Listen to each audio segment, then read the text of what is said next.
This is the last word, and I'm Marya Shakil. India carried out military strikes inside Pakistan and in Pakistan-occupied Kashmir between 1:05 and 1:25 a.m. in the dead of the night. The time is crucial as it was meant to ensure minimal collateral damage and no targeting of civilians. No Pakistani military installations were directly targeted, no civilian infrastructure destroyed. It was an anti-terror operation carried out by India. The name is emotive in nature, Operation Sindoor. It's a tribute to the women who lost their husbands in the terror attack. The choice of women officers to lead the briefing was a powerful move.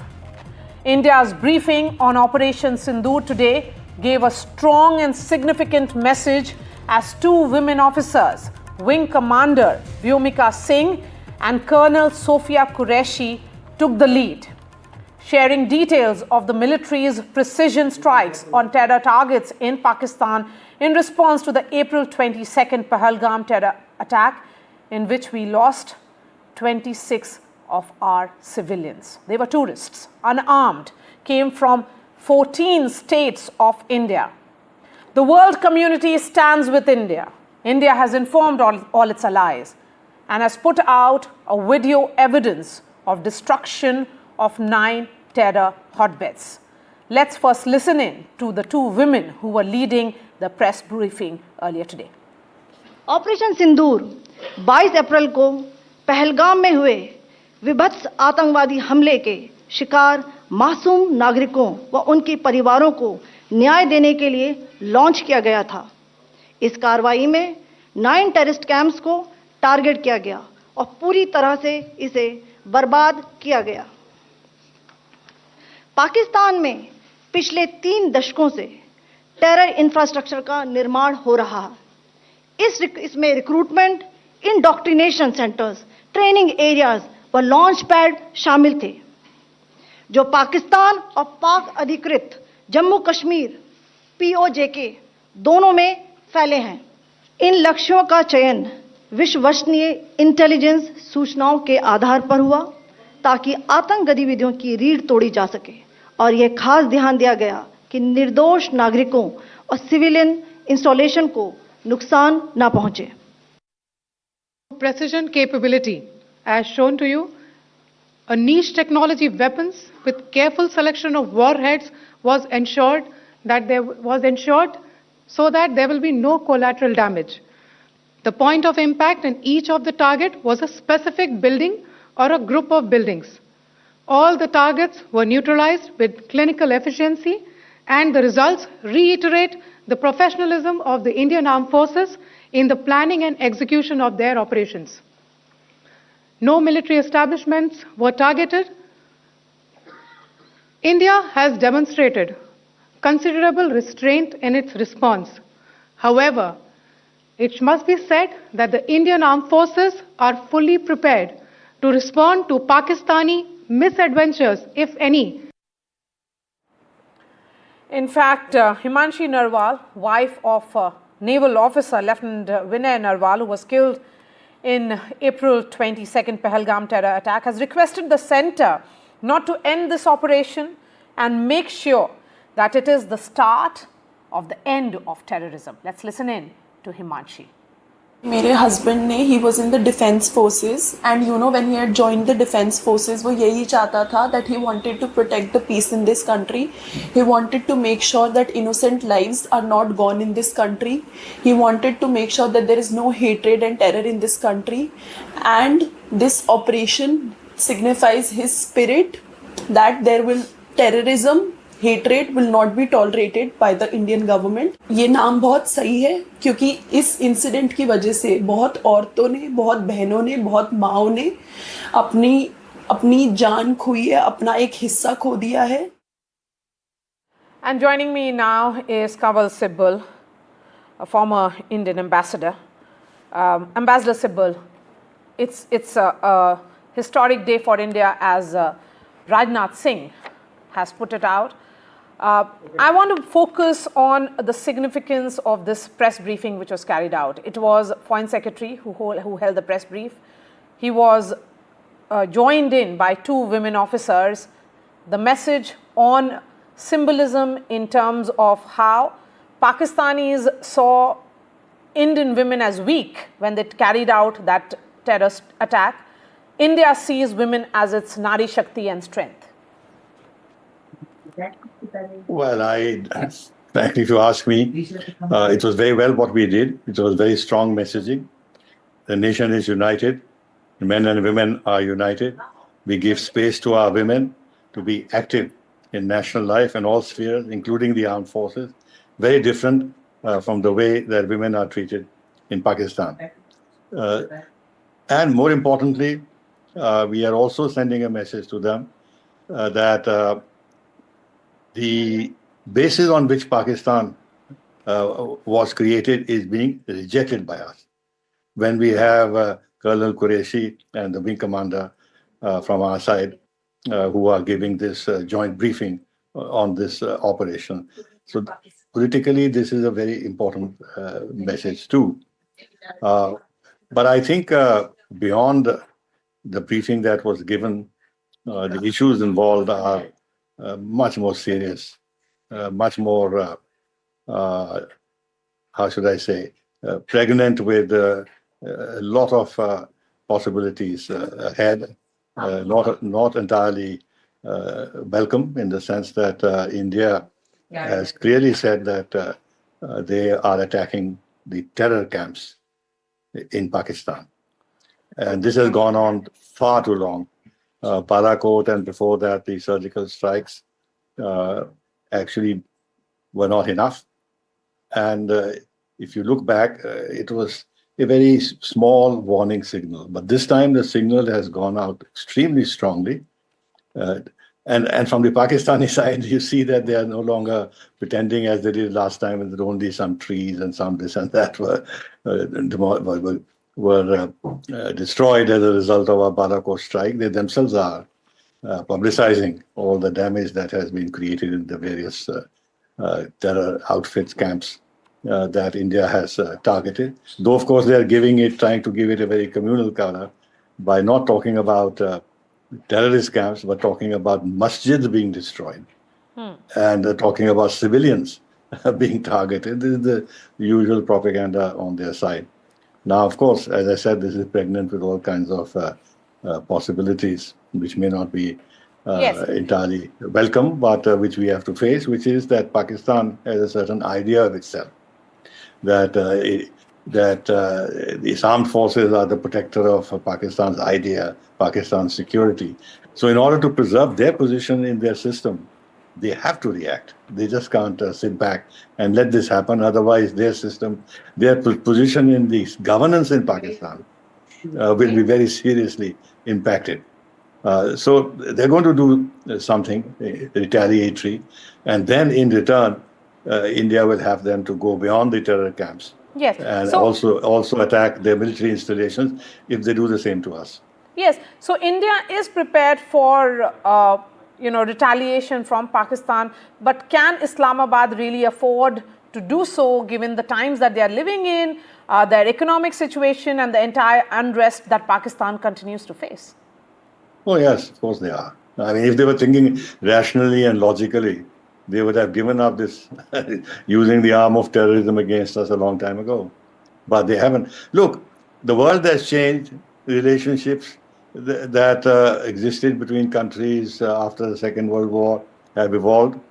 Look at the manner in which France and Germany have reconciled themselves. For a moment, even the West and Russia found some meeting ground.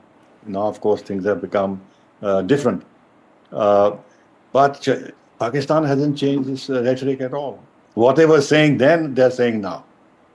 And in the last 3 decades, the instrument of terror has been their choice instrument because from their point of view, it is relatively cost-free, as President Musharraf himself once said. And they're continuing. And then the statement that was made, the speech that was made by their army chief, he spoke like a bigoted mullah. I mean, going back to the creation of Pakistan, how it was justified, how Hindus and Muslims cannot live together, how they're totally separate people, their ambitions are different, their outlook is different, everything about them is different. And then praising the heroic struggle of the uh, people of Kashmir fighting for freedom. This was obviously a call and an incentive and an inspiration for these terror attacks to happen, which we saw happening in Pahalgam. Yes. So the short point is that when it comes to India, they are not capable of actually looking at what their longer term interest is, and they want to continue this hostility because it is on the basis of this hostility. A, Pakistan survives as a country, and B, the Pakistan military actually rules the country effectively because it is the one that actually monopolizes most of the resources of the country, builds up a highly, pretty powerful militarized state. So this is the problem we are facing, and then they are being helped by China Okay. now quite openly. Right. Ambassador Sibal, a word now on how the world has reacted. India did take, its allies on board. The National Security Advisor spoke to his counterpart in the US. The External Affairs Minister has briefed the foreign ministers of multiple countries, from France to Germany to UK to Japan as well. In fact, the French embassy in India has just issued out a statement in which they are saying that France supports India in its fight against terrorist groups and is deeply concerned, and it calls for de-escalation and protection of civilians. So the French are standing with India. There are multiple countries in Europe that are standing with India. Do you think the reaction that came in, post Uri and post Pulwama, when India carried out those strikes, to now, India has traveled quite a distance in ensuring that global solidarity in its fight against terrorism? I won't go as far as that. Yes, India is getting more support, more clear support on the issue of terrorism, which it has received even before when terrorist attacks have occurred. All countries decry, deplore terrorism. Look at the joint statements we have signed with the countries that you have mentioned. There are long paragraphs on terrorism. Even in the G20 statement contains long paragraphs on terrorism. So all countries will decry terrorism, condemn terrorism in all its forms and whatever the justification. But it doesn't go beyond that. No country will actually tell you that they support your military action of any kind, including attacking terror camps. They generally say, yes, we support you on terrorism, but when it comes to possibility of a military conflict or escalation, like you just mentioned the French statement, they talk about de-escalation. Even our friends would do that because of various reasons. One is that it is the right diplomatic posture. Even if behind the scenes they give you stronger support, publicly they will call for de-escalation. Number two, genuinely they want to avoid a conflict between India and Pakistan. Already there's the Ukraine conflict and the conflict in the Middle East. And then to have a third region which is embroiled in a conflict is destabilizing in any case, and no country would welcome that. And thirdly, in this case, there's always this concern at the back of their minds that Pakistan and India are nuclear powers. And while they will not publicly say that Pakistan is irresponsible and India is a responsible nuclear power, but they will talk about both states being nuclear and therefore the need to be very cautious in not letting the conflict spiral out of control and escalate to a point where the possibility of nuclear weapons is on the table. So at the end of the day, you have to do what you have to do. But in a general way, you're right that Pakistan has far too long used terrorism, not only against India, but also against its benefactors, including the United States of America. And this is a country which harbored Osama bin Laden and nurtured the Taliban and helped them retake Kabul. There is a fingerprint of Pakistan even in the World Trade Center bombing. But then, despite all this evidence, clear evidence, Pakistan has never been declared a terrorist state. Look at the way Iran is treated. Iran is given no quarter at all. Draconian sanctions have been imposed on Iran, but Pakistan goes scot-free. So there are wheels within wheels. There is support, but there is also at the back of the mind of people who are friendly to us, including the United States. That duplicity that you're highlighting, Ambassador, becomes certainly very, very important at this juncture. We are hoping and we are seeing to a great extent that narrative change for India as India carried out Operation Sindoor early this morning. Ambassador Sibal, I know you're traveling, so really appreciate your time here on NDTV. Joining me now here in the studio is Pankaj Singh, former Deputy National Security Advisor, and we also have Lieutenant General Shankar Prasad joining us. I'm going to come to you now, Pankaj Singh. India has struck at 9 high-valued terrorist-linked locations, and it was a coordinated launch of 24 missile strikes. When we look at these details come in, it is calibrated with calculated and with immense precision. There's been a lot of planning which has gone in for this kind of strike which has been carried out by the Indian Armed Forces. Absolutely correct, because having been hit and 22 innocent tourists who were killed in a very barbarous fashion in Pahalgam, I think India waited for almost about 2 weeks to see whether Pakistan was really keen on dismantling the terror camps or doing something against the terrorists who had perpetrated this kind of an act. But having seen that nothing at all was happening, so building upon whatever intelligence India had earlier on from the intelligence agencies, based on the surveys done recently, based on the satellite and physical sources giving precise information about the terrorist camps, the launch pads. So you can very well see, with precision guided munitions, with very precise kind of warheads which would not damage the civilians or take lives of the civilians, very precision mounted strikes have been done as far as 100 to 125 kilometers inside Pakistan, which has never been done before, and as close as 8 to 10 kilometers near the border. So with this kind of precision strikes, and you could very well see, and you did talk about the two wonderful ladies who gave the press briefing in the morning from the Army and the Air Force, with graphics and with incontrovertible evidence being shown that these precision strikes against specific buildings and structures were done where there was no population, no civilian population living nearby or villages. With these kind of video graphic evidence, I think there will be very little for Pakistan to refute or to contradict India's claims in this direction. Yes. So now let me bring in Lieutenant General Shankar Prasad. Lieutenant General, as someone who was in the front line in 1971, how do you look at the events of the last few hours? Well, the last time we went to war in 1971 was a conventional war. Started with the eastern sector. The task was to liberate East Pakistan and make Bangladesh. A completely different kind of task. And the Pakistanis wanted to convert it into a war, and on 3rd of December they attacked India with their Air Force, and the Western Front opened up. And then again the full-scale war started in the Western Front. So that was a regular military operations on both fronts, and the Pakistan Army fought on both fronts and lost on both fronts. But today the situation is entirely different.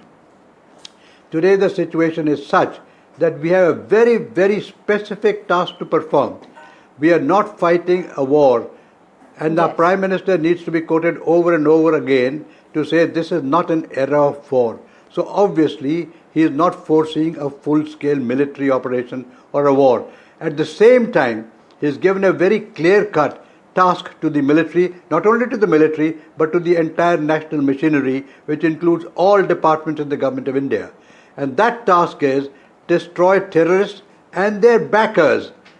Now, important thing is the word backers, which means that you first destroy the frontline terrorists who sit on the line of control and cross into India and create terror incidents here, and also then their leaders who sit in Bhavalpur and Mudirke to be also neutralized, and also the backers who essentially he relates to the ISI and the military chief, the present army chief of the Pakistan Army, who is making such statements as he did on the 16th or 15th of last month.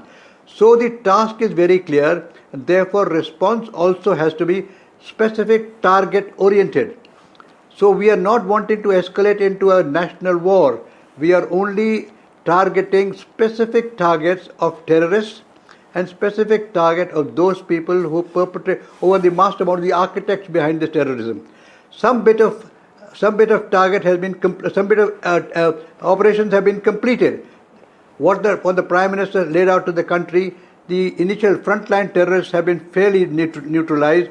The Bahawalpur camp and the camp in Munirke has also been reasonably neutralized, but leaders are still missing from the list of neutralization. So also the ISI and the army chief. The important thing is we have reacted in the past to these terrorist incidents, and like Balakot, like Uri, and like many others. But that has not finally hit the military of the Pakistan Army. Therefore, if we need to really eliminate terrorism, which is the objective of the Prime Minister's task to the nation, then we need to see that we also do some military action, some kind of damage to the army of the Pakistan Army. Now that may involve escalation, which we don't want to do. Therefore, we have to do targeted killing within these institutions as well. And there are ways and means to do targeted killing in the modern times. The times have changed since Balakot. Technology has improved considerably.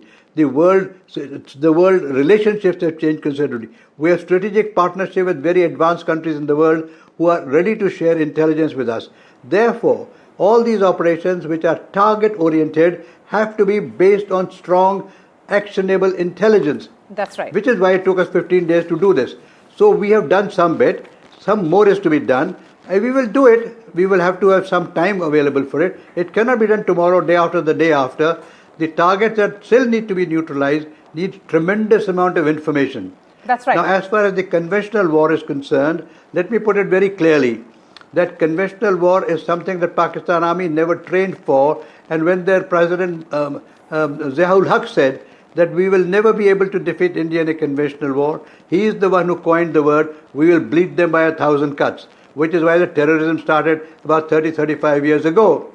And therefore, all the effort of the military of Pakistan is focused towards promoting terrorism and making India bleed by 1,000 cuts, which to a great extent has been successful.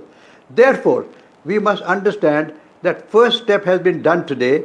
The second step needs to be done. It may take time to do it, but the important thing to watch and see is that is Pakistan Army going to retaliate, which is what is the question, biggest question in everybody's mind, including yours and mine.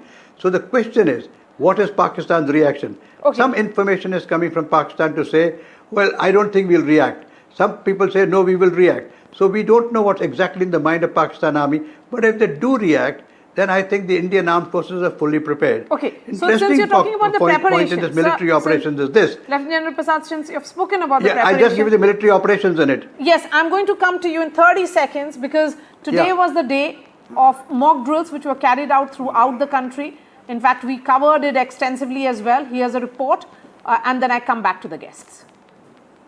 The Ministry of Home Affairs briefed the state governments to conduct mock drills to check the preparedness of citizens and the civil defense. Here in Bengaluru, right outside the Fire and Emergency Services headquarters, you're looking at the teams conducting a mock drill of a rescue operation, going in an inflated boat to a small island, rescuing an injured person, and by the banks you're looking at multiple civil defense personnel using a stretcher to get this injured person from the boat towards an ambulance as soon as possible. This is once again, mind you viewers, a mock drill, especially in the light of the recent attacks that India have carried out on terror bases in Pakistan and Pakistan-occupied Kashmir. Such drills, of course, become very important. Over the course of the next 7 days or more, there will be multiple mock drills that will try and prepare the police, the civil defense, the fire personnel and any security personnel to really be prepared for any sort of eventuality.